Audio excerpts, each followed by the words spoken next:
오늘 본문 에스겔서 16장 1절부터 22절까지의 말씀을 저와 여러분이 번갈아서 교독하시겠습니다. 또 여호와의 말씀이 내게 임하여 이르시되 이르기를 주 여호와께서 예루살렘에 관하여 이같이 말씀하시되 내 근본과 난 땅은 가나안이요 내 아버지는 아모리 사람이요 내 어머니는 헷 사람이라.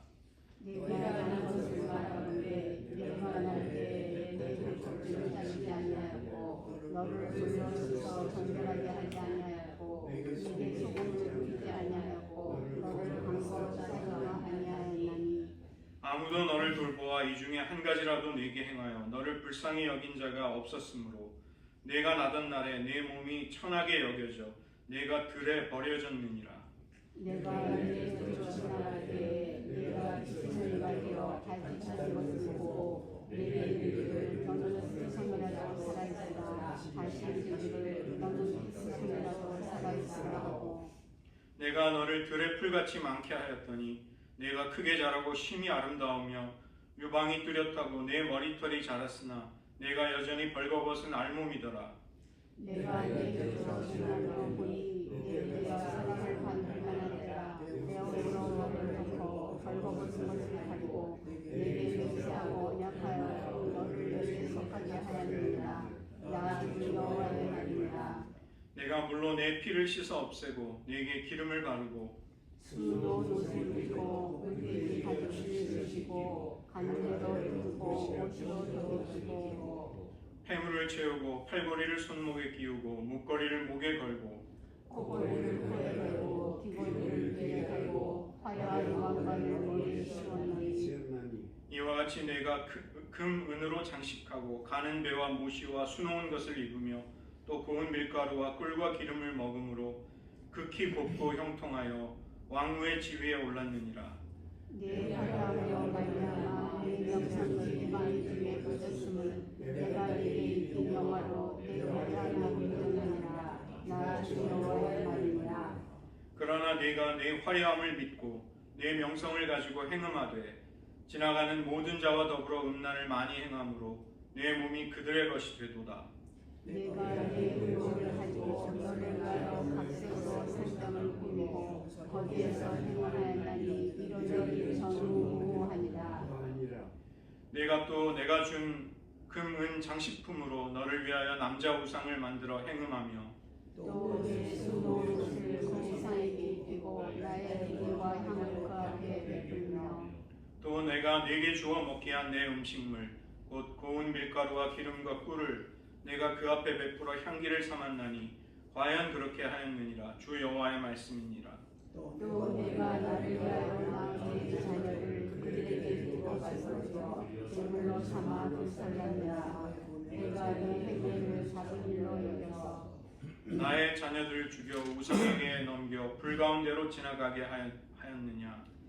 내가 어렸을 때 벌거벗은 몸이었으며 피투성이가 되어서 발짓하던 것을 기억하지 아니하고 내가 모든 가증한 일과 음란을 행하였느니라. 기도하시겠습니다.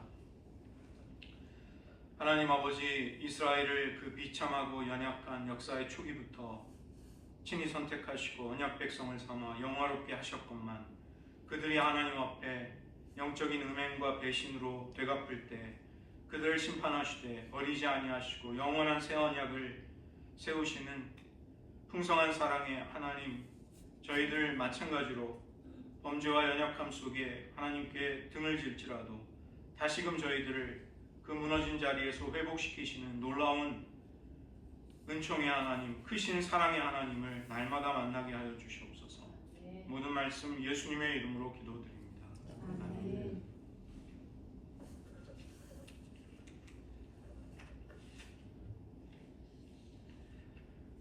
질병 가운데 대사성 질환으로 분류가 되는 그런 질병들이 있습니다. 인체의 신진대사가 제대로 이루어지지 않아서 또 유전과 환경의 요인으로 인해서 생기는 병들인데 대표적으로 당뇨병 같은 병들이죠. 인슐린이 나오지 않거나 제대로 기능하지 않아서 당이 몸으로 흡수되지 못한 채 빠져나갑니다. 그래서 피 속에 혈중 농도가 올라가는 것입니다. 이 당뇨를 무시하거나 소홀히 하게 되면 큰일이 벌어지게 됩니다. 그래서 진단을 받으면 약을 먹고 운동을 하고 또 건강한 식단에 각별히 주의를 기울여야 합니다. 우리가 이 몸의 건강에 있어서도 대사성 질환, 마땅히 기능해야 할 인체의 신진대사가 제대로 작동하지 않을 때 어려움이 오듯이 우리의 영혼에도 비슷한 일이 벌어지는 것입니다. 우리를 향한 하나님의 사랑은 부족함이 없습니다. 우리는 넘치도록 그 사랑을 평생 영원히 입은 자들이죠. 그런데 문제는 우리가 받은 그 하나님의 사랑이 우리의 심령과 신앙에 잘 흡수가 되어서 하나님을 더 사랑하고 경외하면서 하나님과의 관계를 정말 아름답게 가꾸어 가고 싶은데 이것이 마음대로 뜻대로 생각처럼 잘 되지 않는다는 것입니다. 그래서 저는 이것을 영적인 대사질환 이렇게 이름 붙이고 싶습니다. 하나님은 그토록 우리의 평생의 은혜를 주시는데 왜 우리는 그 사랑과 은혜를 우리의 영적인 자양분으로 온전히 흡수해서 유익을 누리면서 살지 못할까요? 왜 우리는 하나님이 아닌 것에 마음이 쏠리고 죄악이 가져다주는 쾌락과 즐거움에 탐닉을 할까요? 왜 우리는 하나님이 기뻐하는 것을 그다지 즐거워하지 않고 하나님이 슬퍼하며 가증하게 여기는 것을 마치 좋은 것처럼 느끼며 그렇게 살아가고 있냐는 것입니다. 이것은 분명히 영혼이 병들고 신앙이 어딘가에서 정상적으로 작동하지 않고 있는 것입니다. 어제 송사모님께서 저에게 신문 기사를 일부러 볼 수 있도록 가져다 주셨습니다. 리처드 헤이스라는 신약학자에 관한 기사였습니다. 이 사람은 노스캐롤라이나에 있는 듀크 신학대학장을 지낸 저명한 윤리학자입니다. 이 사람이 쓴 책 The Moral Vision of the New Testament, 신약의 윤리적 비전이라는 책은 그 분야의 고전입니다. 신학생들은 그 책을 많이 읽습니다. 그런데 그가 올해 1월 3일 소천했는데 그의 마지막 유작, 아들과 함께 쓴 책이 The Widening of God's Mercy라는 책입니다. 하나님의 자비의 확장, 확대 그런 뜻이죠. 이 리처드 헤이스는 췌장암에 걸렸다가 그 병에서 치유를 받고 다행히 학교 강단에 복귀를 해서 정년으로 은퇴를 하게 됩니다. 그는 자신의 삶이 얼마 남지 않은 실존적인 위기 속에서 자신의 신학적인 입장을 더 심사숙고한 것입니다. 그리고 그 생각을 더 확장시킨 것이죠. 성경 전체를 연구해 보니 하나님의 사랑과 자비는 고정이 되거나 획일적이지 않으며 늘 움직인다. 늘 와이드닝, 늘 넓어져 간다. 이것이 하나님의 사랑이다. 그렇게 볼 때 하나님이 동성애자들을 일방적으로 거절하지 않으실 것이다. 이것이 그 책의 내용입니다. 자신이 봉사하는 교인들 중에 그리고 제자들 중에 기독교 신앙에 신실한 태도를 가지고 있는 동성애자들, 그런 사람들을 관찰하면서 그것도 영향을 준 것입니다. 하나님의 언약 아래 놓여있는 한 남자와 한 여자의 언약적인 사랑이 진정한 사랑이다. 이것이 그가 처음에 썼던 책에 나온 입장이었고 수많은 사람들이 동성애를 반대하면서 이 리처드 헤이스의 그 책을 인용하였습니다. 그런데 그 책에서 그는 동성애가 하나님의 사랑으로부터 파괴되고 파선한 모습이다. 이렇게 이야기를 했는데 자기의 주장을 마지막에 바꾼 것입니다. 지금 우리 교회가 속한 CRC 교단에서도 큰 일이 벌어질 듯 싶습니다. 교단 내 재정에 엄청난 기여를 하는 가장 큰 10개의 교회들이 지금 교단을 탈퇴할지 아닐지를 가늠하고 있다고 합니다. 교단이 지키며 적용하는 엄격한 노선이 부당하다고 생각하는 것입니다. 그들의 주장도 이 신학자 리처드 헤이스와 비슷한 면이 있습니다. 자기들 교회 내에 신실하게 신앙생활을 하는 동성애 커플들이 있는데 왜 그들을 일방적으로 정죄하는가? 이제는 그들을 옹호해주고 임직도 주고 안수도 주는 것이 맞지 않냐는 주장을 하는 것입니다. 그러나 아무리 보더라도 하나님의 진리를 인간 중심으로 해석한다는 것을 느끼게 됩니다. 인간이 어느새 절대적인 해석자의 자리에 올라서 무엇이 선하고 악한지를 하나님 대신에 결정하려는 것처럼 보입니다. 교회 밖은 물론이고 교회 안에서조차, 심지어는 성경을 사랑하는 보수적인 교단 안에서도 이런 일들이 벌어지고 있습니다. 우리는 오늘 에스겔 선지자를 통해 이스라엘과 하나님 사이의 관계를 살펴보면서 우리가 고민하는 주제들에 대해서 더 다가서 보려고 합니다. 먼저 하나님은 핏덩어리인 들에 버려진 아이를 거두어서 사랑으로 정성껏 기르셨습니다. 그리고 이 아이는 아름다운 처녀가 됐을 때 하나님은 그녀를 아내로 삼아 영화로움을, 화려함을 입혀주시지만 충격적인 음행으로 여호와를 배반하는 것이죠. 예루살렘의 가증함을 알려주기 위해서 하나님은 선지자 에스겔을 통해 먼저 예루살렘의 기원, 역사적인 뿌리가 어디에 놓여 있는지를 밝히고 계십니다. 16장 3절의 말씀입니다. 내 근본과 난 땅은 가나안이요 내 아버지는 아모리 사람이요 내 어머니는 헷 사람이라. 예루살렘의 혈통과 태생이 놀랍게도 가나안에 뿌리를 두고 있다. 이것은 단순한 역사 지식이 아닙니다. 예루살렘에 너무도 뿌리 깊은 우상 숭배를 고발하기 위해서 이스라엘이 그토록 자랑스러워하는 예루살렘의 기원을 선지자를 통해 불러내고 계시는 것입니다. 사무엘하 5장을 보시면 다윗은 헤브론에 거하던 부하들을 데리고 가서 여부스 족속의 산성을 빼앗아 정복합니다. 그리고 그 성의 이름을 다윗성, 시온성, 예루살렘으로 바꾸게 되죠. 그 아들 솔로몬은 예루살렘에 마침내 성전을 건축함으로써 예루살렘은 이스라엘의 정치적인 수도이자 신앙적인 중심지가 됩니다. 하나님이 주목하고 부르시기 전에 이스라엘은 이방인들과 하등 다를 바가 없었습니다. 믿음의 조상 아브라함도 원래는 갈대아 우르에서 우상을 조각하던 사람이었습니다. 하나님은 그를 불러서 히브리 민족의 조상으로 삼으신 것이죠. 이스라엘도 원래는 혈통적으로 하나님을 모르고 우상을 섬기던 이방인들 가운데 있었다는 것입니다. 마치 신생아가 탯줄도 끊지 않은 채 들판에 버려져서 죽음을 기다리고 있는 것처럼 아무런 소망도 미래도 없었다는 것이죠. 때마침 길을 가던 나그네와 같이 그 아이의 곁으로 지나가시던 하나님이 그 아이를 놀라운 사랑과 관심으로 주목하셨습니다. 16장 6절을 보시면 너는 피투성이라도 살아있으라. 다시 이르시기를 너는 피투성이라도 살아있으라. 이 여호와 하나님은 생명을 창조하신 생명의 주관자이십니다. 그래서 그분의 입술로부터 살아있으라 라는 말씀이 명령이 나왔다는 것은 곧 내가 너를 살게 하겠다는 권능의 약속이 되는 것이죠.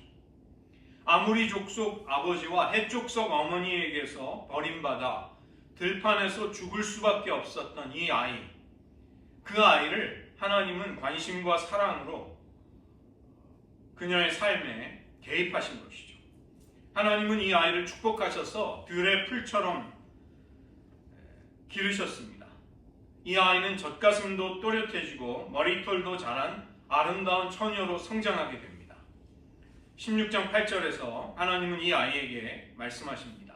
내 옷으로 너를 덮어 벌거벗은 것을 가리고 내게 맹세하고 언약하여 너를 내게 속하게 하리라. 옷자락으로 덮는다는 말은 직역을 하면 나의 날개를 내 위에 펼치겠다는 그런 말씀입니다.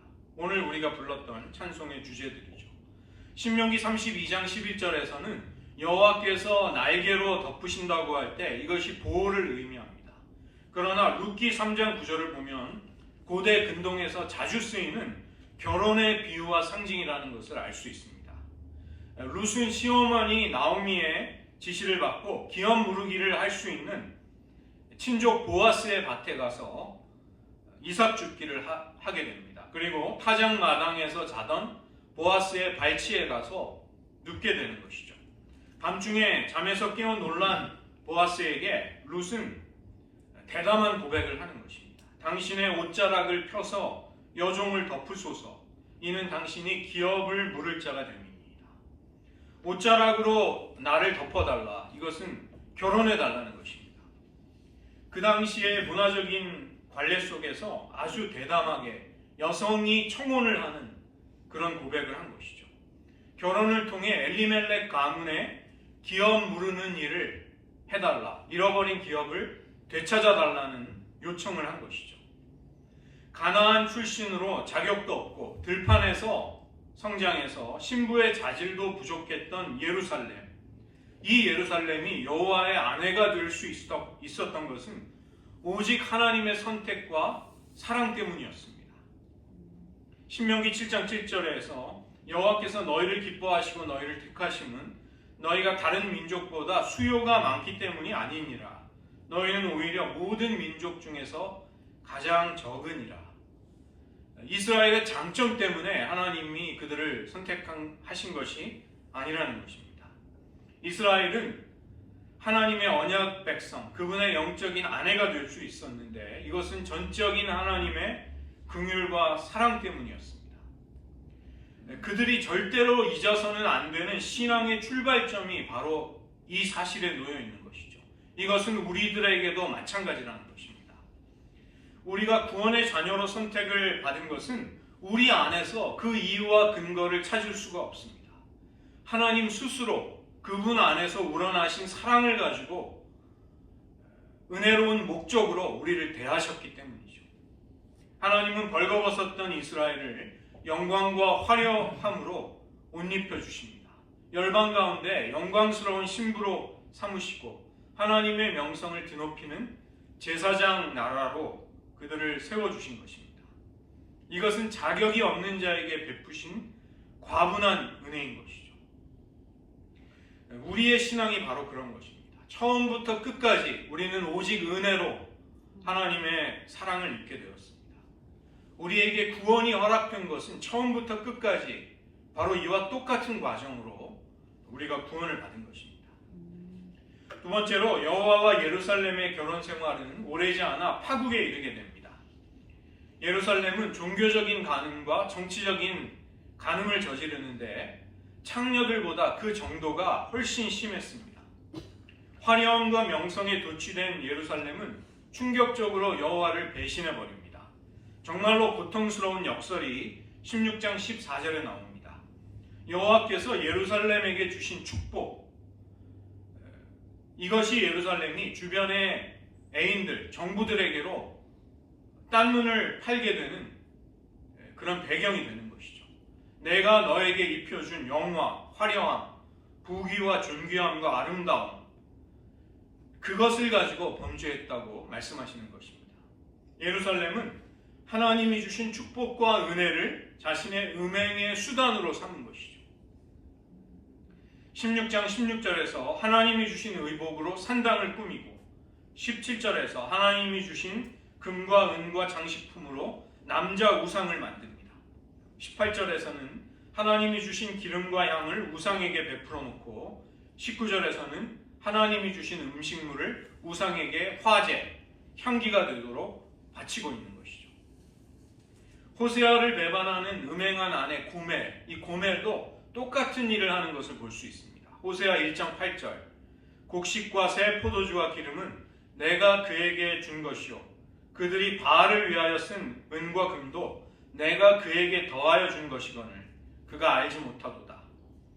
이 고멜도 호세아가 공급해 준 모든 좋은 것을 가져다가 우상 숭배를 한 것입니다.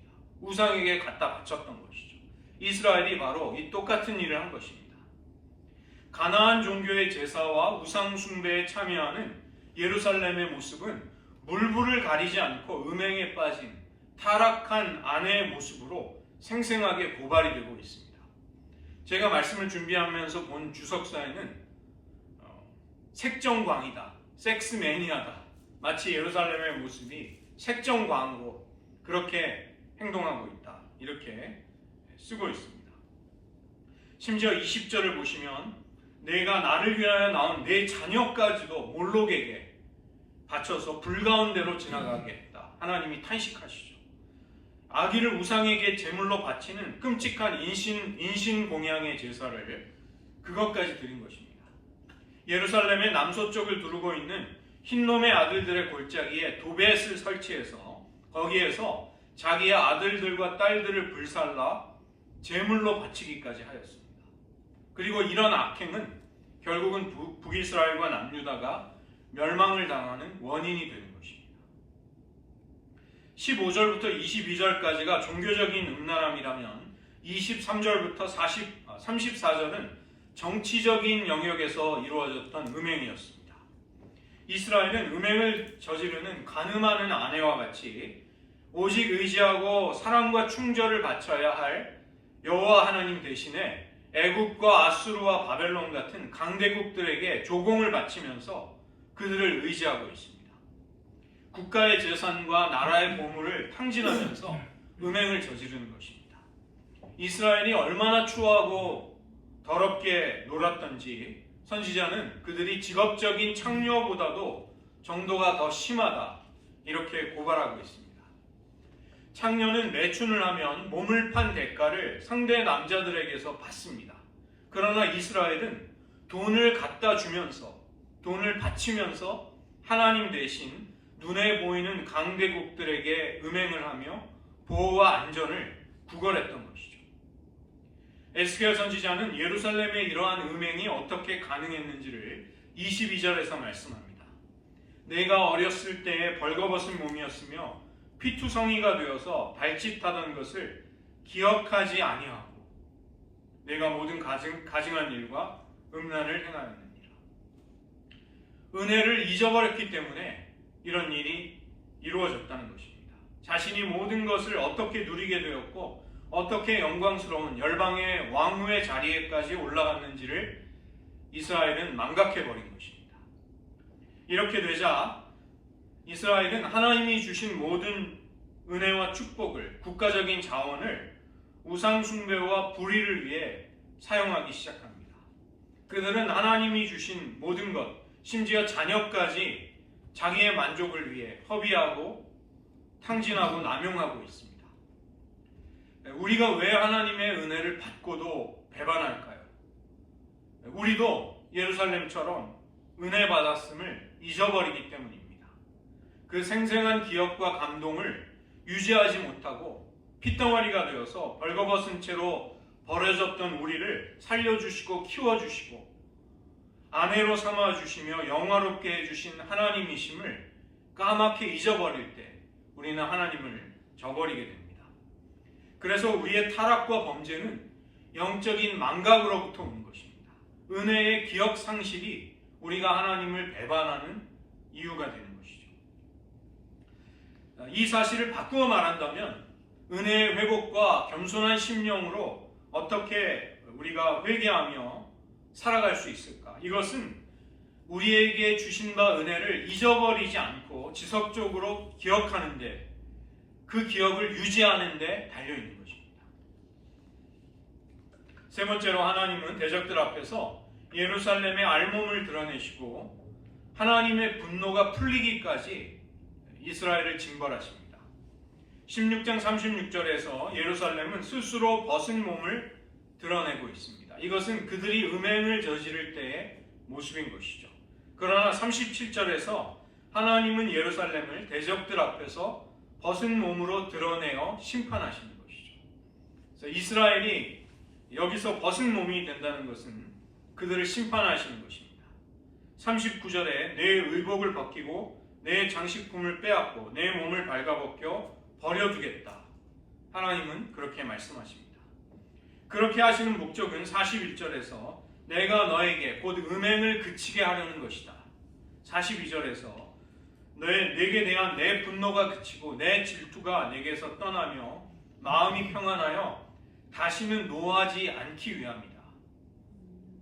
하나님이 심판하시는 목적을 밝히고 계십니다.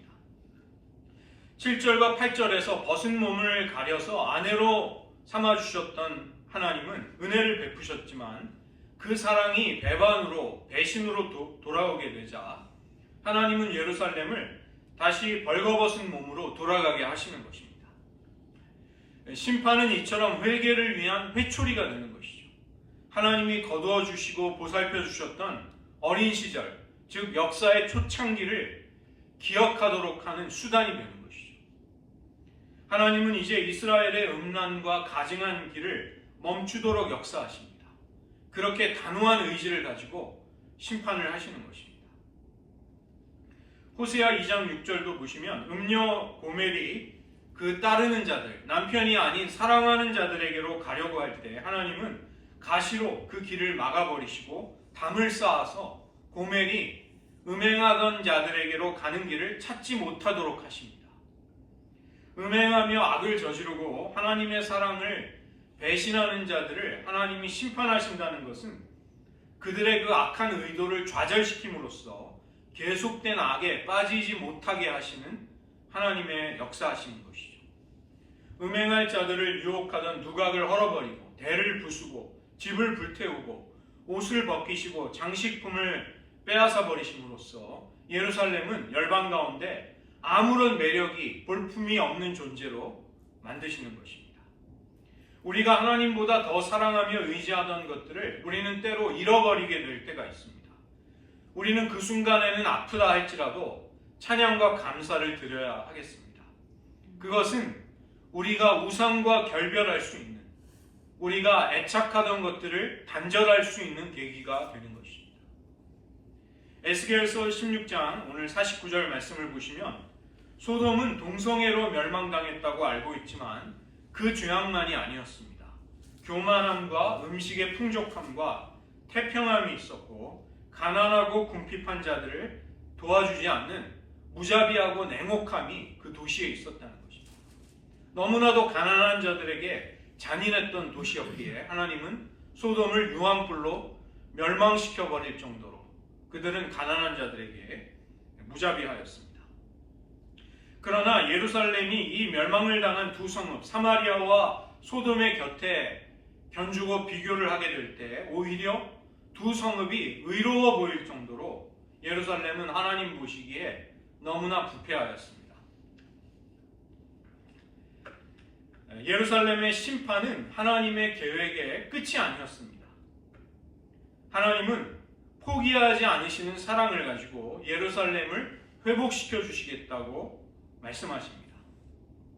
심판 이후에 이루어지는 구원은 철저하게 하나님의 주도하심으로 이루어지게 됩니다. 소돔과 사마리아와 예루살렘이 회복이 될 때 하는 일은 거의 없습니다. 회개를 먼저 전제로 요구하시지도 않습니다. 먼저 너희가 돌이키면 은혜를 주겠다. 이렇게 전제 선행 조건을 하나님은 걸지도 않으십니다. 이들이 해야 할 일은 유일한 일은 한 가지뿐입니다. 값없이 주어지는 하나님의 구원의 초청에 응답을 하는 것뿐입니다. 54절을 보시면 하나님의 용서와 회복과 구원이 임할 때 예루살렘은 옛 행실을 부끄러워하게 되는 것이죠. 그래서 복음은 내가 남들보다 더 낫다고 결코 말할 수 없게 만드는 것입니다. 아무도 자랑하거나 비교할 수 없도록 만드는 것입니다. 은혜 앞에서 우리는 모든 할 말을 잃어버리게 되고 하나님의 사랑을 배반했던 일들을 떠올리며 그것을 부끄러워하게 하는 것이죠. 그것이 복음의 역사인 것입니다. 16장 56절 과거의 예루살렘이 교만했을 때 그들은 소돔을 입에 올리지조차 않았습니다. 그럴 가치조차 없었다고 생각한 것이죠. 당연히 자신들이 더 우월하고 의로웠다는 생각을 하고 있었습니다. 그러나 하나님은 선지자를 통해 너희들의 이런 시절은 너희들의 악이 드러나기 전일 뿐이다. 이렇게 말씀하십니다. 16장 54절에서 예루살렘이 하나님의 은혜를 다시 입게 될 때 내가 내 부끄러움을 달게 받아들이고 스스로 부끄러워하게 될 것이다. 하나님 보시기에 더 큰 죄, 더 작은 죄는 없는 것입니다. 하나님 앞에서는 모든 죄가 하나님의 진노와 심판을 피할 수 없는 죽을 수밖에 없는 죄, 심판을 받을 죄가 되는 것이죠. 내가 상대방보다 더 의롭다거나 더 옳다고 주장하는 것은 복음 앞에서 어리석은 행동일 뿐입니다. 16장 60절 예루살렘은 자신을 살려주신 핏덩어리 시절을 잊어버립니다. 그러나 하나님은 그 시절 그녀와 세웠던 언약을 기억해 주십니다. 그 언약을 새롭게 하심으로써 새 언약, 영원한 언약으로 세워주시겠다고 말씀하시는 것이죠. 61절에서 내 언약으로 말미암음이 아니다. 이 용서와 회복은 예루살렘이 언약의 의무를 지켰기 때문이 아니다. 이렇게 말씀하십니다. 하나님이 언약을 지키시기 때문입니다. 우리는 이 새 언약을 통해서 이미 하나님인 줄 알고 있던 그분을 더 깊이 알게 되는 것이죠. 62절에 내가 여호와인 줄을 내가 알도록 하겠다. 이 말씀 속에 그 의미가 담겨 있습니다. 이스라엘에게나 우리들에게나 죄를 이길 수 있는 것은 하나님의 더 큰 사랑뿐입니다. 우리의 악한 성품, 죄악된 경향을 정복할 수 있는 것은 하나님의 압도적인 은혜가 능력으로 우리에게 임할 때 우리에게 그런 승리가 찾아오는 것이죠. 하나님의 심판이 사랑의 표현을 가지고 우리에게 오고 있을 때 우리는 돌이키며 회개해야 합니다. 만약에 그렇지 않는다면 그 다음에는 하나님의 사랑의 마침표를 찍기 위해 하나님의 심판이 오게 될 것입니다. 우리의 끔찍한 죄악에 대해 우리는 때로 소스라치게 놀라게 됩니다. 그러나 더 놀라운 것은 깊이를 헤아릴 수 없는 하나님의 사랑입니다. 저는 몇 년 전에 그랜드 캐년을 가서 그 자연 풍광을 본 적이 있습니다. 너무나도 압도적이어서 그 후로부터 다른 어지간한 풍경을 보아도 비길 수가 없었습니다. 너무나 밋밋했습니다. 너무나 압도적인 대자연 그 앞에 섰던 것이죠. 소돔이 변하고 소돔이 회복될 수 있다면 이 세상에 변하지 못할 사람은 없는 것입니다. 소돔이 변하는 것은 소돔의 열심이 아니라 여호와의 열심 때문에 그 일이 가능한 것입니다. 우리는 그리스도의 피로 세워진 새 언약으로 인해 하나님께 용납된, 하나님께 받아들여진 사람들입니다. 그렇지만 우리는 지속적으로 복음의 능력으로 우리 자신을 점검해 보아야만 합니다. 그렇지 않으면 우리는 다시 타락하는, 다시 변질되는 종교인이 될 수도 있는 것이죠. 그래서 복음은 소돔의 주민들에게만 필요한 것이 아니라 이미 예수 믿고 있는 우리들에게도 필요한 것입니다. 우리는 그 십자가의 복음을 시시때때로 끊임없이 다시 들어야만 하는 것이죠. 마지막 결론으로, 그렇다면 하나님의 사랑을 끊임없이 배반하는 우리가 회복될 수 있는 길이 어디에 있는가? 호세아 3장 1절부터 3절을 같이 살펴보겠습니다. 하나님은 호세아에게 신실함이 없는 음행한 아내 고멜을 다시 데려오라고 말씀하십니다. 이것은 온갖 배신과 악행으로 하나님의 마음을 아프게 했던 이스라엘을 또다시 사랑하시려는 하나님의 그 마음을 선지자를 통해 공감시켜 주려는 것이죠. 이 호세아 3장 1절을 히브리어를 통해 직역을 하면 뜻이 보다 더 분명해집니다. 여기 나오는 건포도 과자는 바알 숭배 의식을 할 때 사용되는 우상 숭배에 사용되는 것이었습니다. 건포도 과자를 사랑하는 이스라엘 사람들을 여호와께서 사랑하시듯 다른 남자를 사랑하는 여인을 너는 사랑하라. 이것이 호세아에게 주신 말씀입니다. 달아나서 음행을 저지르고 또 남에게 돈을 빌려서 경제적으로 팔려서 노예가 되어버린 고멜을 다시 자유를 되찾아 주기 위해서는 보상을, 속전을 지불하고 그녀를 되찾아와야만 했던 것이죠. 그 금액이 3장 2절에 나오는 은 15개와 보리 한 호멜 반이었던 것입니다. 노예 시장에 팔려나온 고멜을 경매를 통해 다시 사오는 가격이었던 것이죠. 하나님은 호세아에게 고멜을 되찾아오는 데 드는 은 15개와 보리 한 호멜 반을 기꺼이 지불하고서라도 그녀를 되찾아오라. 그래서 그녀에게 자유를 되찾아 주라고 말씀하십니다. 그리고 그 말씀을 하신 하나님은 끊임없이 하나님을 배반하는 우리를 노예됨에서 건지시기 위해 생명의 속전을 지불하십니다. 바로 자신의 아들의 생명으로, 아들의 핏값을 망설임 없이, 주저함 없이 지불하심으로 우리를 노예됨에서 자유케 해주신 것입니다. 이 고멜이 호세아의 집으로 돌아온 뒤에도 그녀가 회복이 되는데 많은 시일이 걸렸습니다.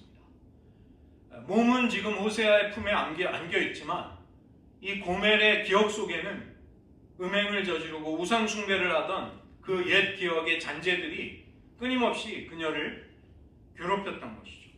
그런 방황을 뉘우치고 그 악행으로 치달았던 그 죄성을 회개하며 마음에서 털어버리는데 많은 시간이 필요했던 것이죠.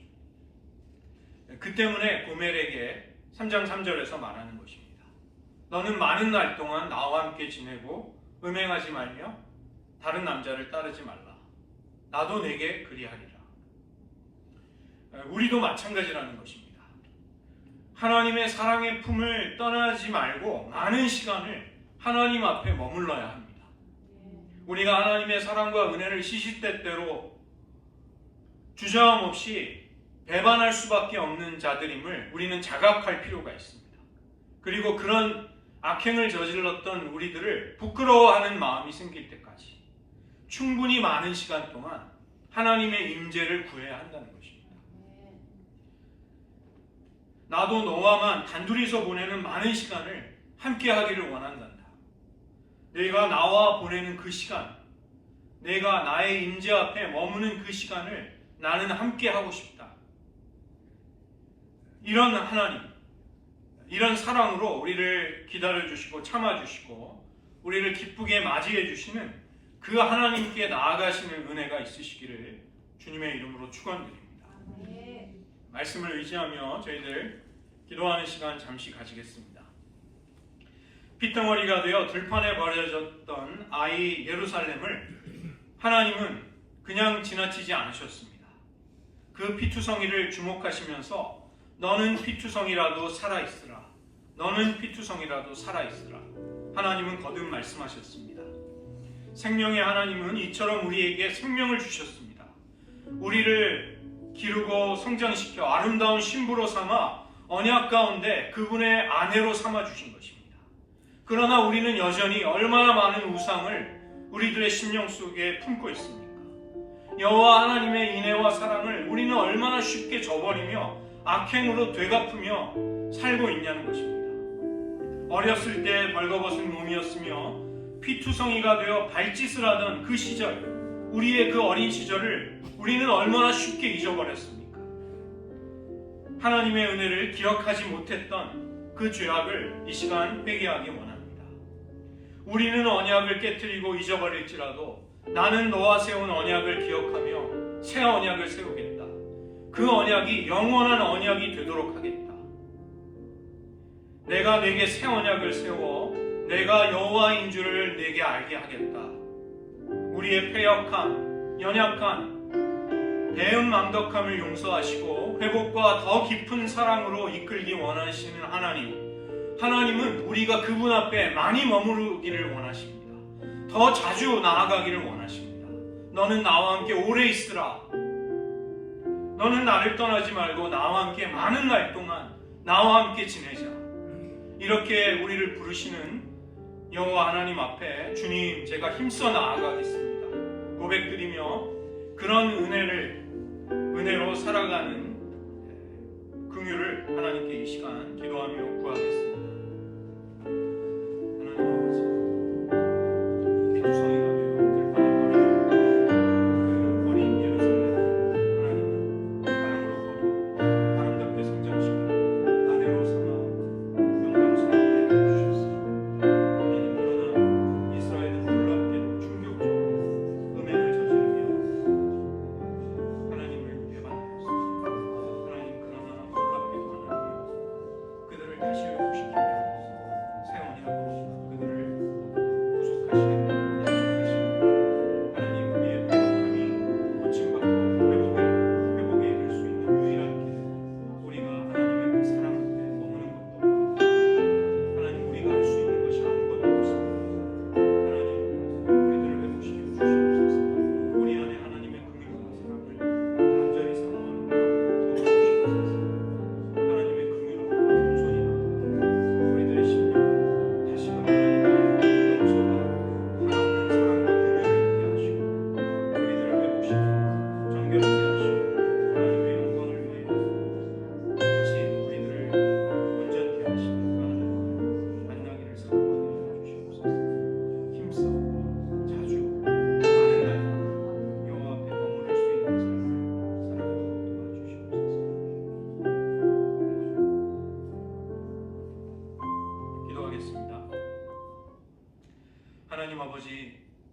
들판에 버려져 핏덩이와 같았던 예루살렘을 하나님은 그대로 지나치지 아니하시고 주목하시며 거두어들여 정성으로 기르시고 아름다운 처녀가 됐을 때 신부로 삼아 아내로 열방 앞에 아름다운 왕후가 되도록 존귀와 영화로 관을 씌워 주셨습니다.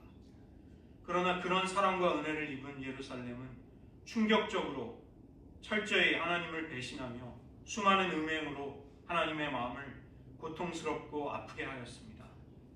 하나님, 우리들 마찬가지로 그토록 많은 하나님의 은혜와 사랑을 우리들의 평생 받았건만 왜 우리들의 마음속에서는 하나님의 은혜를 저버리고 하나님의 사랑을 그토록 쉽게 망각해버리는 어리석음과 기억 상실에 빠지는지요. 하나님, 이런 우리들이 회복이 되고 새로워질 수 있는 유일한 길은 하나님의 임재 앞에 머무는 것입니다.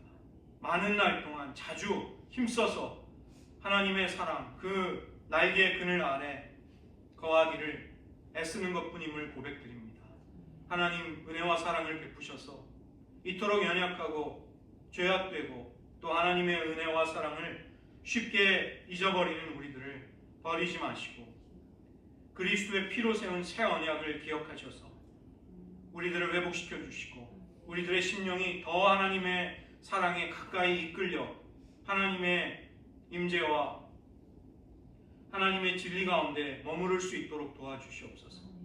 하나님, 패역한 이 세상 수없이 많은 영향력으로 우리들을 하나님으로부터 멀어지며 낙심시키려 하고 있습니다. 하나님, 그러나 우리들 하나님의 은혜에 온전히 붙잡힌 바 되어 더욱더 하나님께 가까이 동행하며 하나님과 우정과 사랑을 나누는 삶을 살아가기를 원합니다. 하나님, 그러한 은혜로 우리들을 주장하시고 우리들 평생에 인도하여 주시옵소서. 모든 말씀 예수님의 이름으로 기도드립니다.